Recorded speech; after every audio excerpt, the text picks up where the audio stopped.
Welcome to the deep dive. Today, we're opening up what really feels like a treasure trove of distilled wisdom. Mm, It's a comprehensive look at the principles of building wealth and, maybe more importantly, cultivating genuine happiness. and it's all articulated by the entrepreneur, investor, and you could say philosopher, Naval Ravikant. Exactly. Our source material is Eric Jorgensen's Almanack of Naval Ravikant, which is just fantastic. It organizes a whole decade of Naval's deep thinking into a really actionable framework. It's a powerful stack of sources, I think, Yeah. because it operates on this singular, almost audacious core thesis Which is? that success isn't magic. And it's certainly not just luck.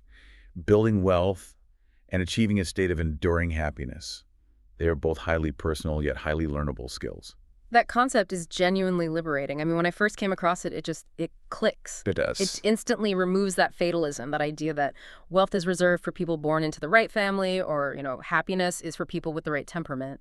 Exactly. If you can learn, you can achieve both. It reframes your entire life not as a lottery, but as a curriculum. Yeah, curriculum. I like that. So our mission in this deep dive is to move past the surface level quotes you see on Twitter and really dig into the practical nuts and bolts of it all. Right.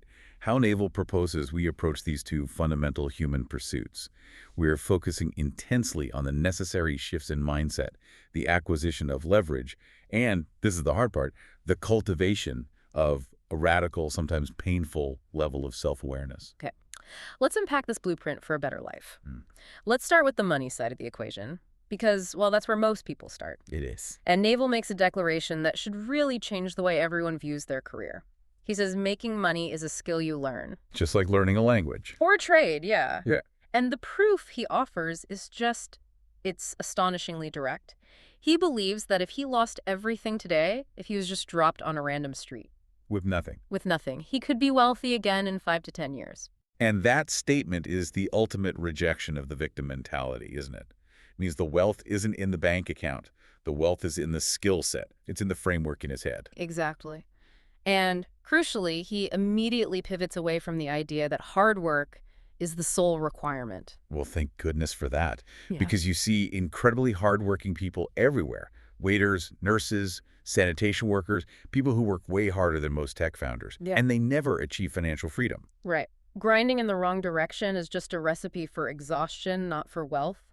Naval says the priority is, and I'm quoting here, knowing what to do, who to do it with, and when to do it. And if you haven't yet figured out the actual direction, then figuring that out is the most important thing you can possibly work on. Before you start pouring your energy into the grind. That is the work at that stage. Yeah. And to find that right direction, you have to start by correctly identifying the target. Okay. And this is where Naval draws a very sharp, very necessary distinction between three things people often just lump together. Yeah. Wealth, money, and status. And he argues most people spend their entire lives chasing the wrong thing. Their entire lives. So let's define these. If you're listening and you think you want to be rich, what does Naval say you should actually be optimizing for? You should be optimizing for wealth.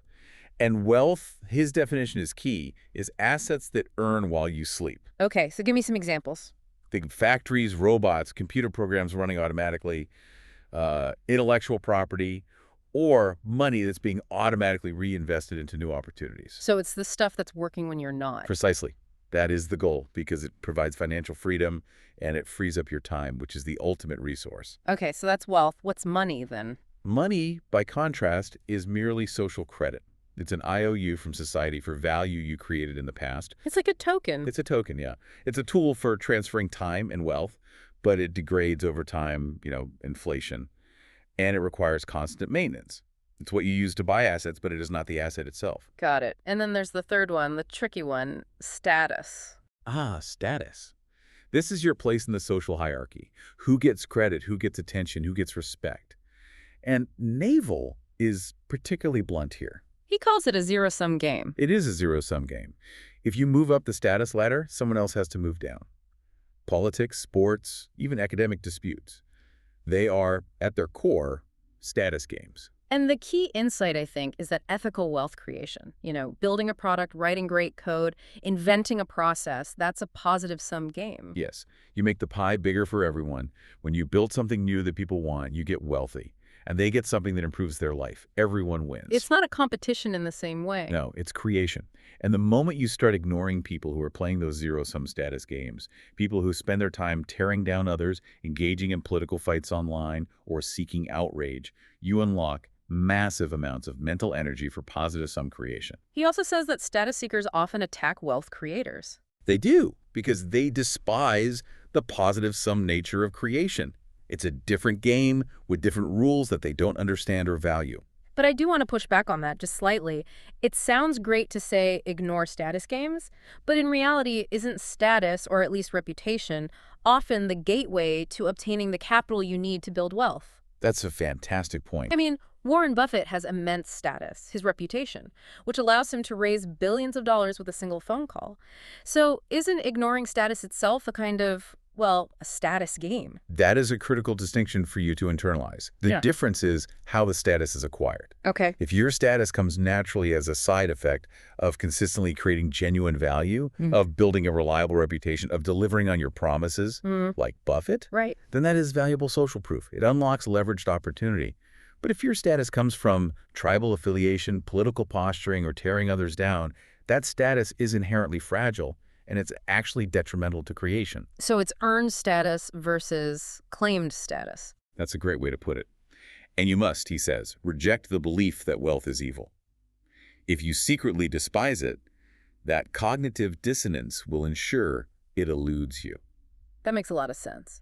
So reputation is essential, but seeking status for its own sake is a trap. Okay, so let's talk about the engine of value creation itself, specific knowledge. Yes, SK.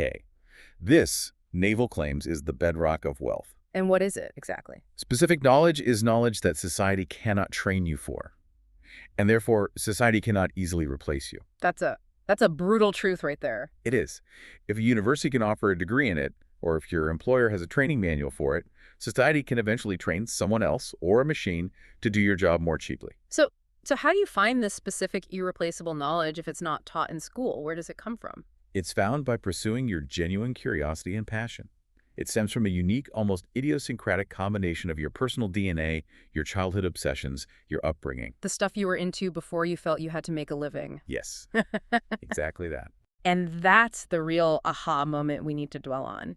He says it feels like play to you, but it looks like work to others. That's the test. For instance, I might spend hours deep diving into the history of economic thought just because I find it fascinating. To me, it's effortless. Right, whereas for someone else, reading Adam Smith sounds like a grueling academic exercise. Your SK might come from being an obsessive reader of fantasy novels, which gave you an unparalleled understanding of complex world building and narrative, which you then apply to corporate strategy or marketing. It's often hidden in your perceived flaws, too. He talks about that. He does. Maybe you're naturally obsessive, or maybe you're a little bit antisocial, which allows you to just dive deep into data sets that other people find tedious. And this leads to that really powerful statement. No one can compete with you on being you. The entire strategy for wealth creation, then, is to escape competition by being authentic. You see it with people like Joe Rogan or Scott Adams. They're successful because they are filtering high-value content through a unique, inimitable personality. If you try to copy them, you're just a worse version of them. You're competing directly with them, and you'll lose. But if you build something that is inherently an extension of your unique combination of skills and obsessions, you become a monopoly of one. And he's clear that this self-discovery process, it's not fast. It's not a weekend seminar. No, it takes time, decades in many cases, to figure out what you uniquely provide that is both valuable to others and effortless for you.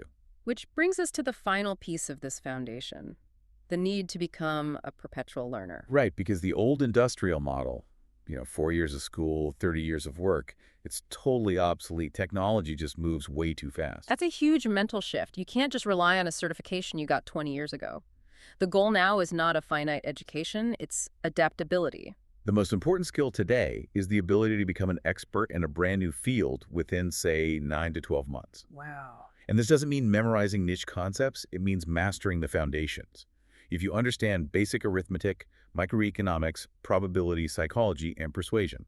The timeless stuff. The timeless stuff. Then you can quickly build the necessary structure to absorb almost any new field. Because the advanced niche concepts are often less proven, they're less universally applicable, and they change so rapidly. Exactly. You need that sturdy foundation to stand on when the new wave of tech or policy hits. If you are a 9 out of 10 on the fundamentals, your ability to integrate new information from AI, biotech, whatever, will outpace someone who is a 10 out of 10 on a single, narrow, and potentially obsolete niche. The perpetual learner is always ready. Okay, so once you have the goal, which is wealth, and you've identified your unique input, your specific knowledge, the next part of the recipe is, well, it's applying force. Force multipliers. Right. And that force comes from ownership and leverage. This is where we need to spend some serious time, because I think this is the critical differentiator between, say, the rich and the comfortable middle class. Absolutely. Naval is incredibly clear on this point. If you don't own a piece of a business, you have virtually no path toward financial freedom. Let's unpack that. Why is renting out your time, even as a highly paid doctor or a lawyer or a corporate executive, why is that a trap? Because without ownership, without equity, your inputs are tightly, almost perfectly, tied to your outputs. You get paid for the hours you work. Exactly. The moment you stop working, to sleep, to go on vacation, to retire, your income stream just stops. It's as a linear earning model. And true wealth, he reiterates, requires earning non-linearly. You need assets that work when you don't. Which means you have to work your way up until you own equity. You have to start a company or buy stock or invest or develop intellectual property, IP. The wealthy on the upside, the wage earners on the downside, which is the time commitment. Well said. Yeah. And that ownership, that equity, is then multiplied by leverage. Leverage is the force multiplier that magnifies the impact of your efforts and, more importantly, your judgment. And Naval breaks this down into 3 distinct classes that really define the modern economic landscape. Yeah, this is a great framework. Class 1 is labor, people. The oldest form of leverage, having others work for you. Right. It scales well, but he calls it the worst and messiest form. The worst. Why the worst? Because managing people is just. It's hard. It requires incredible leadership, negotiation skills, empathy, motivation. You are constantly dealing with human resources, conflicts, misalignment of incentives. He describes it as being one short hop from a mutiny. Which is pretty evocative. It's high friction, high maintenance leverage. Okay. So that's labor. What's class 2? Class 2 is capital, money. This was the dominant form of leverage in the 20th century, using money to make more money.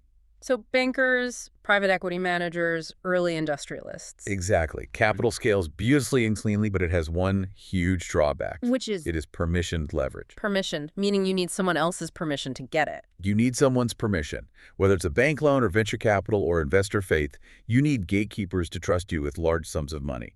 And this ties right back to the necessity of reputation and that earned status we talked about earlier. Okay. And that brings us to class 3, the most revolutionary type. Code and media. Permissionless leverage. This is where the new fortunes are being made. Think about this shift. I mean, it's profound. It really is. This class includes books, podcasts, movies, and, most potently, software code. Unlike capital or labor, you don't need anyone's permission to create a piece of media or software and distribute it globally. You write a line of code. And that one line of code can instantly serve 1 million customers, 204/7, without requiring a single minute of your ongoing time or needing a single employee. This just democratizes massive impact. A single developer, using code, can compete with a multinational corporation that requires thousands of employees. Right, but for the listener who isn't a coder, how do they use this? That's the key question. They utilize the media side of it, or they use no-code tools, which are becoming more and more powerful. So you, listening right now, could record a niche video series on YouTube, or write an in-depth Substack newsletter, or launch an online course. And these are assets that, once created, work while you sleep. They scale to billions of people at near zero marginal cost, and they require zero permission. The goal is to build these digital products, this intellectual property that is non-scarce and infinitely distributable. So the economy today is split really starkly between the leveraged versus the unleveraged. It is. Yeah. And this means that for the leveraged worker, their judgment becomes infinitely more valuable than their sheer time input. That's a huge point. It's everything. 10 hours of hard coding on a poor idea is wasted. 1 hour of brilliant architectural planning followed by 10 hours of coding can generate millions. The inputs, the time, they don't match the outputs, the value. The leverage is doing the heavy lifting. And to get those first two classes of leverage, labor and capital, you have to build credibility, which means embracing accountability under your own name. And that means taking on risk. Accountability is being the captain of the ship. Right. You're the last to get paid, and you're the one who is expected to go down with the ship. It means putting your name and your reputation on the line. And that sounds terrifying to most people. Of course it does. But Naval points out that the downside risk in modern, stable societies, especially in innovative ecosystems like Silicon Valley, is often way overstated.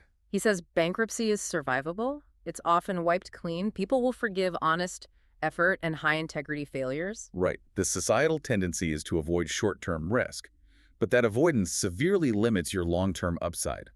He thinks people should take on more accountability than they typically do. Because the rewards for being the principal, the owner, far outweigh the perceived risks of failing. Exactly. And this leads perfectly into what he calls the builder-seller dichotomy. To create a great company or venture, you have to be excellent at one of two things. You must be able to sell or build. Okay, let's break those down. Building is the technical, the multivariate side design, engineering, logistics, coding, manufacturing. All the how it works stuff. And selling is everything that convinces people to align with your vision. This is marketing, communicating, recruiting talent, PR, fundraising, and even internal motivation. The CEO, he says, is often the highest paid salesperson. They are. They're selling the vision to investors, to employees, and to customers constantly. And if you can master both the technical creation and the persuasive communication, Naval concludes you are simply unstoppable. Think of the great founders. The ones who really rocket to the top are often product visionaries, who are also incredible communicators and recruiters. They not only build the better mousetrap, they get the world to beat a path to their door. They combine specific knowledge with leveraged communication. That's it. Now, this entire structure requires a very specific relationship with time. He says you have to play long-term games with long-term people. This is so crucial because all the big returns in life, wealth, knowledge, relationships, they all come from compound interest. Right. If you jump from job to job, project to project, you never build the necessary reputation, the knowledge depth, or the compounding assets. Long-term games lead to a sterling reputation where people just trust you implicitly. Which leads to smoother, better deals. And preferential access to capital and talent. It all feeds back on itself. The approach to work here is summarized by this kind of paradoxical mantra. Impatience in action, but patience in results. I love that. You must avoid the get-rich-quick mentality because wealth takes decades to figure out and build. You need the patience for compounding to work its magic. But in the short term, you have to be impatiently active. Every single day, executing quickly, testing, iterating. The trick is to put in the time consistently, but without counting it or tracking it too closely. Otherwise, you just run out of patience before the compounding really begins. Focus on the process, not the immediate outcome. We've established that in this age of infinite leverage, a leveraged worker's judgment is the ultimate bottleneck to success. Far more important than their time. Right. And Naval suggests hard work is really overrated in the modern economy. And what's truly underrated is judgment. Absolutely. The machine is doing the work. You are providing the direction. One single, slightly better judgment call, say, choosing the right market niche or the right co-founder or just the right timing, can generate 10,000 times the value compared to a slightly worse decision. And this is why we see these massive compensation gaps. This is the justification for the huge paychecks for CEOs or top hedge fund managers. It is. A CEO's slightly better judgment, steering a $100 billion ship, is amplified by the sheer scale of the assets under their management. People will throw infinite capital leverage behind someone with demonstrated, consistent, high-quality judgment. So if judgment is the key, how do we build it? How does he define it? Well, he provides two definitions. Wisdom is knowing the long-term consequences of your actions. Okay. And judgment is that wisdom applied to external problems in the real world. So the pursuit of this superior judgment starts with a focus on clear thinking. And he suggests clear thinker is the highest compliment you can possibly receive. I think so too. Clear thinkers speak simply. The smartest people can explain incredibly complex things, like relativity or microeconomics, to a child. Right. If you can't rederive a concept from the basics, if you can't build it back up from first principles. Then you are just memorizing, and weak, memorized knowledge fails instantly when it's challenged by a new scenario. And where does clear thinking fail most often? He points directly to the ego. The ego. We have to learn to shed identity to see reality. Our preconceived notions, what we wish to be true, our tribal identifications, they cloud our perception of what is true. And this is where his philosophy touches on the pain of growth. He describes suffering as the moment when you see things exactly the way they are. Wow. Suffering is a moment of necessary truth, forcing change because the ego's denial is no longer sustainable. That connects beautifully to that quote he has. Tension is who you think you should be. Relaxation is who you are. Yes, we carry around this constant tension because we're trying to live up to an identity we built in our youth, or one that society imposes on us, rather than just embracing who we genuinely are. And practically speaking, clear thinking requires one thing above all else: time. Time. If you don't have time to think, if your calendar is cluttered, if you don't carve out 1 to 2 days a week completely free, you cannot have good ideas or make good judgments. Naval argues that ideas only come when the mind is bored and uncluttered. So to structure this uncluttered mind, we need to collect mental models for decision making. Right. The brain is a prediction machine, and it needs principles and filters, not just specific memories of what happened last time. And he recommends looking at deep, fundamental sources for these models. Things like evolution, game theory, systems thinking, and from thinkers like Charlie Munger and Nassim Taleb. These are the universal rules for how systems and humans operate. Let's break down a few of the essential models he highlights. First, inversion, which is famously championed by Charlie Munger. Inversion is just Yeah. solving problems backward. Instead of asking, how do I succeed?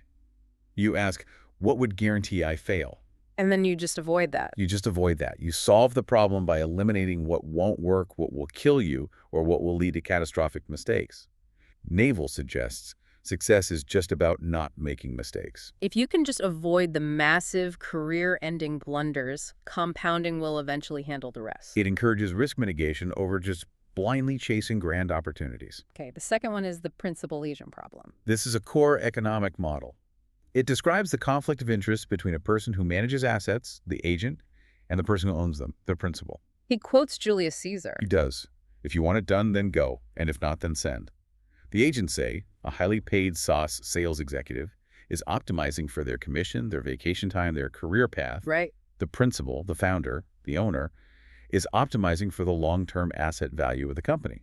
Their incentives are fundamentally misaligned. That's a powerful modern example. So if you want the best possible long-term outcome, you have to internalize that everyone you hire, no matter how talented, is fundamentally optimizing for their own incentives, not yours. You have to align incentives perfectly, or even better, be the principal yourself.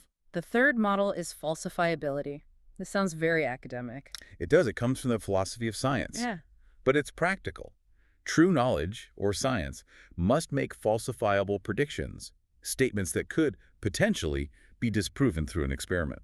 So how does this apply to judgment in business or life? It acts as a practical filter for all the information we consume, especially from the media. If a claim, say, a macroeconomic theory, a spiritual belief, a political ideology, is structured in a way that it can never be disproven, It explains away every possible outcome. it explains away everything, then you cannot view it as fundamental, useful truth.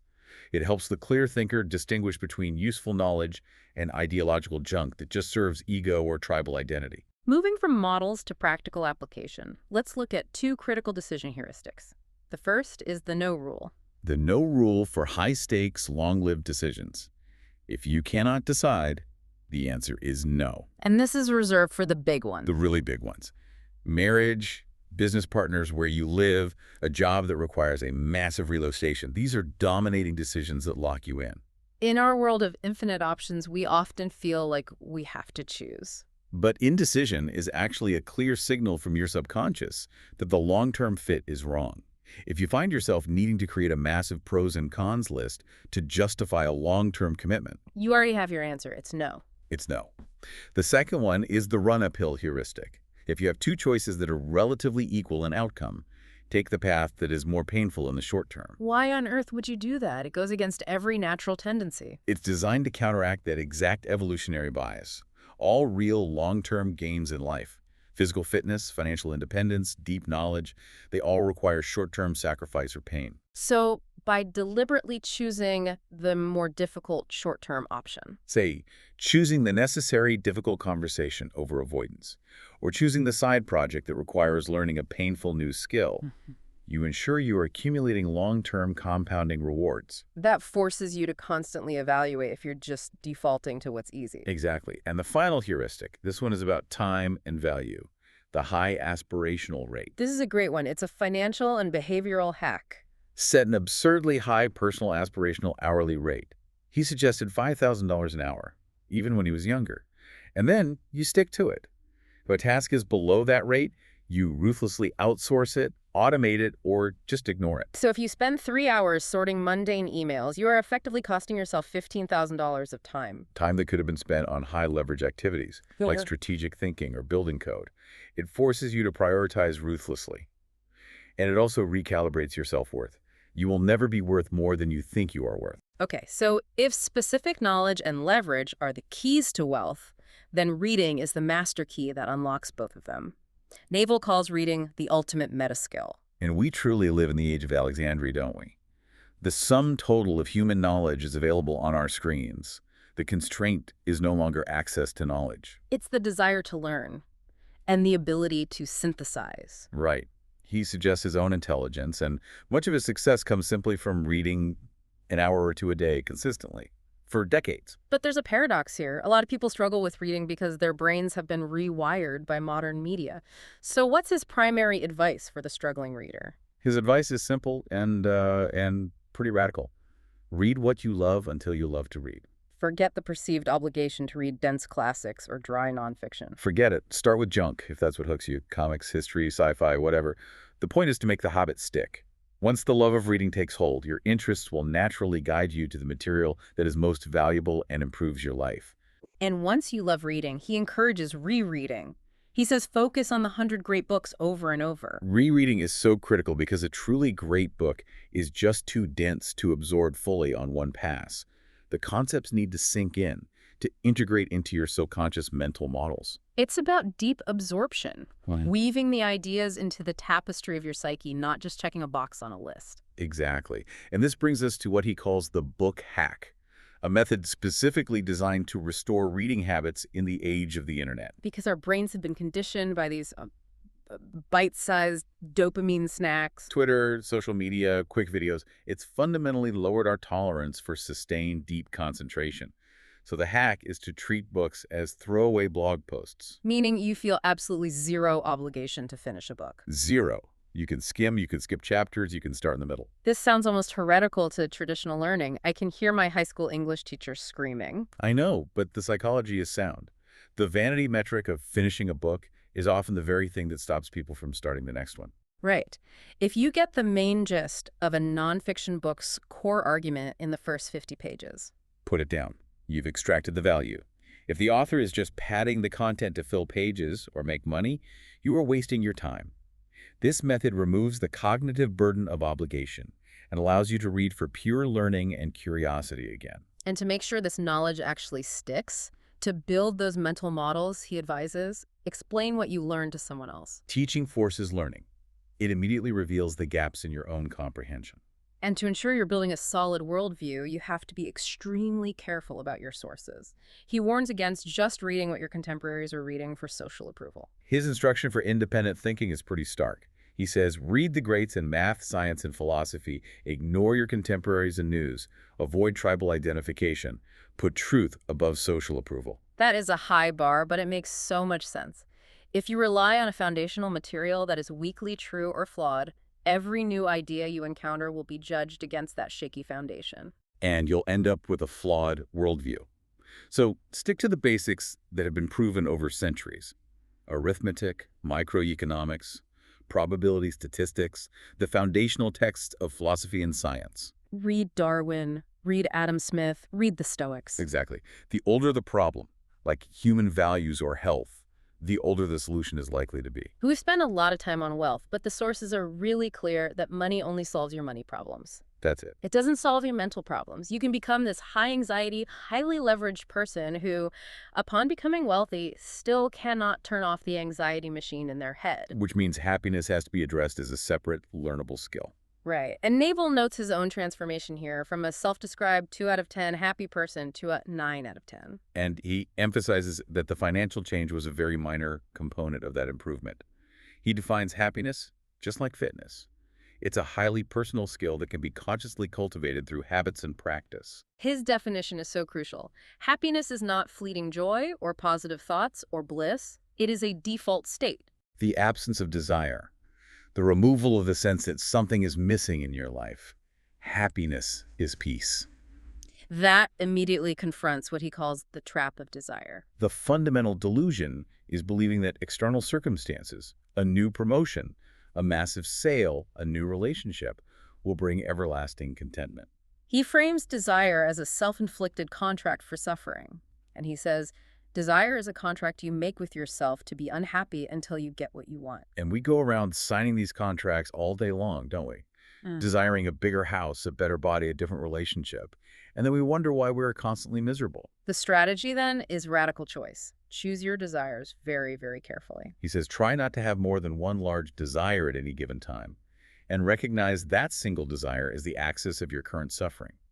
Focus on perfecting the desires you choose, making sure they align with your true self, rather than trying to fulfill every passing whim. This internal shift requires recognizing that life is fundamentally a single-player game. We're social creatures, so we're driven by these multiplayer competitive games, status, money, looks, but true happiness is internal. It doesn't need external progress or validation. That's why things like meditation and yoga are so hard to sustain for some people. They offer no extrinsic value that your monkey mind can brag about on social media. They're purely internal work. And this leads to his great filter for avoiding envy.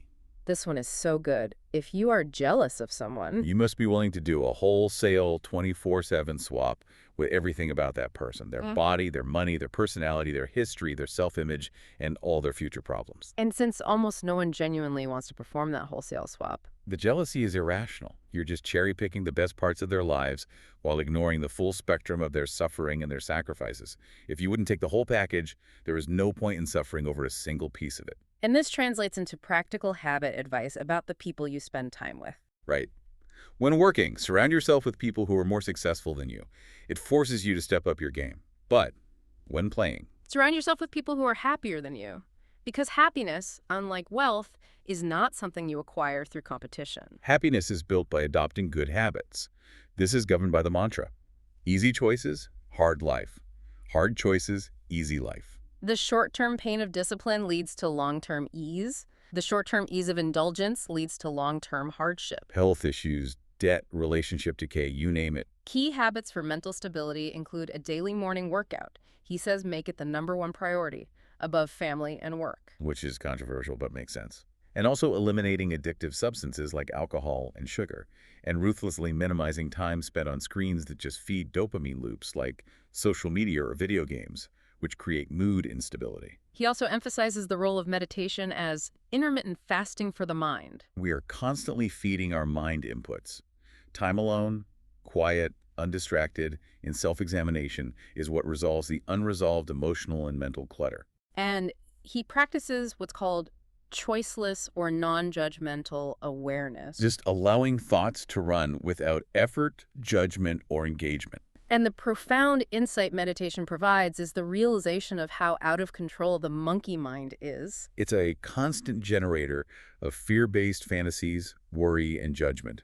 And just the awareness that this inner creature is separate from your conscious self, that you are observing the mind, not being the mind. That alone brings immediate liberation from its constant demands. Finally, we arrive at the core solution for chronic misery: acceptance. In any life situation, you always have 3 radical choices. You can change it, accept it, or leave it. Misery is the struggle, the aversion that comes from the friction of sitting around wishing you would change it or leave it, but doing neither. The most important word he uses to himself in moments of discomfort is just one word. Accept. And the ultimate hack for radical acceptance is embracing mortality and freedom. Recognizing that You're going to die one day, and none of this is going to matter. Your life is a firefly blink in a night. That ultimate indifference brings ultimate peace. Because if nothing is permanent and the game is essentially meaningless in the cosmic sense, Then all that matters is interpreting your reality in the most positive, accepting way possible while you play the game with integrity. and this realization shifts your definition of freedom entirely. Completely. When he was young, freedom was freedom to the ability to do anything he wanted. Now freedom is freedom from Freedom from anger, freedom from expectation, freedom from sadness. freedom from needing to react to external events. Courage, in this ultimate sense, is simply not caring what other people think. And this philosophical system of internal work combined with external reality is what he terms rational Buddhism. It's just reconciling the internal work of Buddhism, peace, happiness, awareness, with the external truth of science, evolution, and practical reality. It's a pragmatic spiritual system that rejects anything magical or unfalsifiable, grounding the search for peace in testable reality and observable truth. So, when we step back, we've explored these two core pillars of this as really comprehensive worldview. Right. Wealth requires specific knowledge, combined with consistently in long-term relationships, and all built on a foundation of sound, unbiased judgment. And happiness. It requires eliminating external desires, choosing acceptance over aversion, and consciously mastering the single-player game of the self by cultivating peace and, ironclad good habits. Both are clearly skills, they're constantly being refined, and they demand constant self-revision. You submitted a fascinating source, and I think we need to slow down and truly grapple with the most provocative thought Naval offers. It sort of challenges the very utility of all this knowledge we just discussed. Another one, you mean? He noted, I think just being aware you're a rat in a race is about as far as most of us are going to get. That is a deeply challenging final thought. If achieving awareness of the matrix of the competitive, desire-driven games we are all programmed to play, if that's the highest form of freedom available, what does that awareness compel us to do next? Right. Does seeing the mechanism so clearly force us to pursue contentment and drop out? Or does it compel the next inevitable step of just choosing a different, better race to run? That's the question. I think maybe it's neither of those extremes. It might compel us to ask if we are still running because we were merely programmed to, or if we are now running with conscious choice and full awareness of the futility of the finish line, So the power lies not in the outcome of the race. but in the clarity of the choice to participate, and in realizing that we can redefine the finish line at any time to be something internal, like peace. A shift from programmed participation to conscious choice. That is a powerful takeaway to digest. Thank you for submitting this source for our deep dive today. And thank you for joining us. Until next time, keep that calendar uncluttered, keep learning, and keep asking yourself if you would actually do a wholesale swap with the person you envy.